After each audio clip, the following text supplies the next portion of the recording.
कहते हो कि मंदिर से जाते समय नंदी के कानों में, बहुत सुंदर प्रश्न है आपके, बहुत भाव से और आनंद से आपने करा, और जनमानस के कल्याण के प्रश्न है ये, केवल आपके लिए नहीं है, ये सबके लिए इतने जोरदार प्रश्न हैं। जो गलती भी करते होंगे तो उसको सुधार सकते।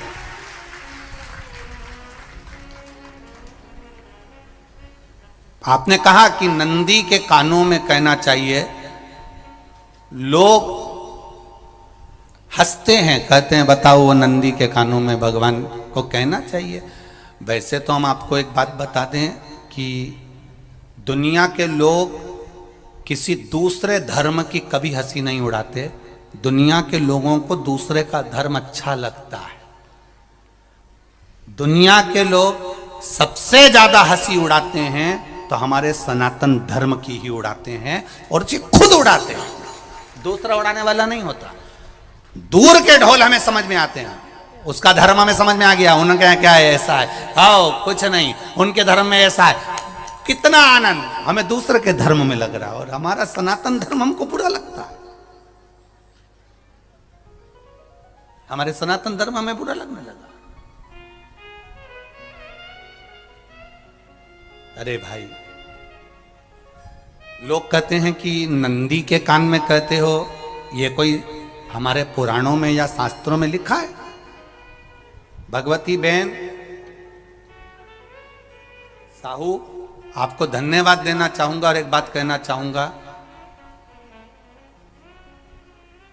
जितनी भी शिव महापुराण के अंतर्गत चाहे उपाय जो बताए जाते हैं कि बेलपत्री ऐसे चढ़ाना, काली मिर्च ऐसे चढ़ाना, चावल ऐसे चढ़ाना, धतूरा का क्या महत्व है, शमी के पत्ते का क्या महत्व है, बेलपत्री के पत्ते का क्या महत्व है, ये जितनी भी बातें बताई जाती हैं ये सब पुराण के अंतर्गत से बताई जाती है।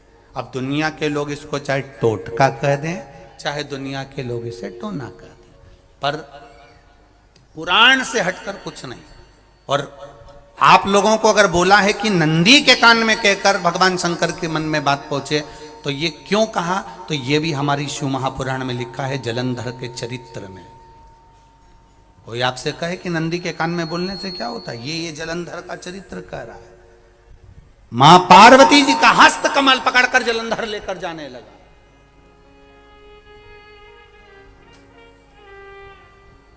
वृंदा का पति लेकर जा रहा।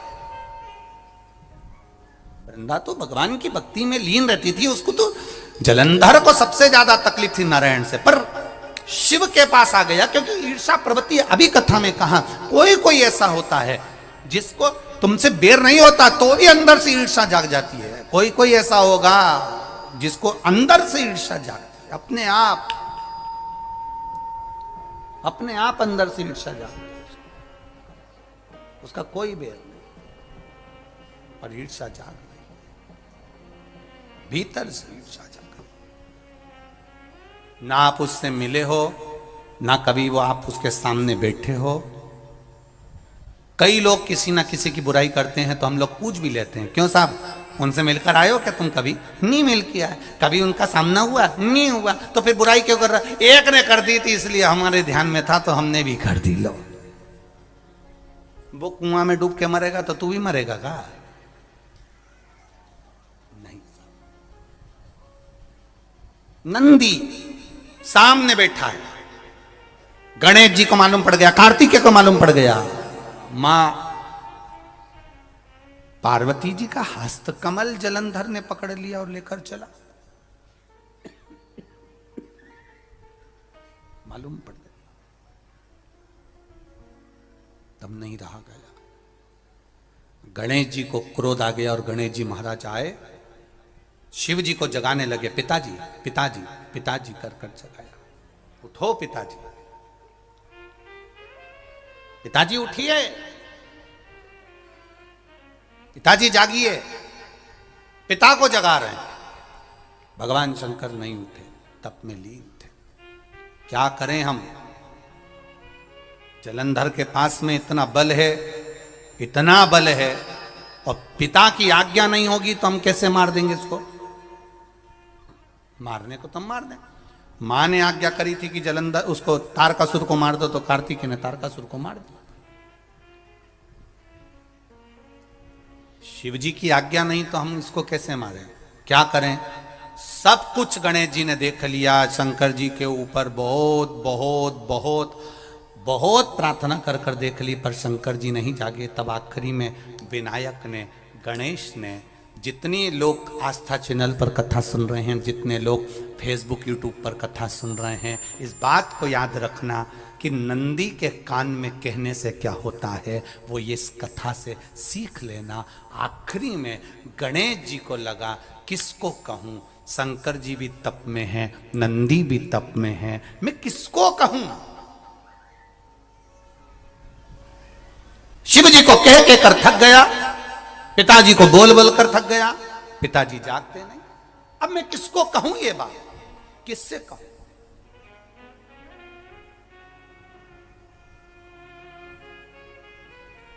विनायक गए सीधे अब नंदी के पास में। नंदी भी तप में लीन थे, शंकर जी की ओर मुख था, शंकर जी की ओर मुख था। गए और जाकर तुरंत विनायक ने नंदी के कानों में जाकर कहा, नंदीश्वर, मैया का हाथ पकड़कर जलंधर लेकर जा रहा है, पिताजी तप में लीन हैं, कृपा करिए ना। बस केवल नंदी के कान में कहा, गणेश जी दूर हट गए। नंदी के कान में कहा, शंकर जी के नेत्र खुल गए, शिव जी के नेत्र खुले। ध्यान देना जरा, इस शिव महापुराण की, आशुतोष शिव महापुराण की कथा, जो कथा यहां कही जा रही है, यह कथा पहले के चरित्रों में सुनने को नहीं मिली होगी। जरा ध्यान देना इस संवाद पर, जितने लोग आस्था चैनल पर, जितने फेसबुक यूट्यूब पर सुन रहे हैं। सनातन धर्म की हंसी उड़ाने वाले कह देते हैं नंदी के कान में कहने से क्या होता है, नंदी के सामने जाकर बोलने से क्या होता है, नंदी के पास बैठकर बोलने से क्या होता है, नंदी के पास बैठकर शंकर जी का मात्र दीदार करने से क्या होता है, दर्शन करने से क्या होता है। वो अच्छे से समझ लेना, जो लोग सनातन धर्म पर उंगलियां उठाते हैं वो अच्छे से समझ लें इस बात को।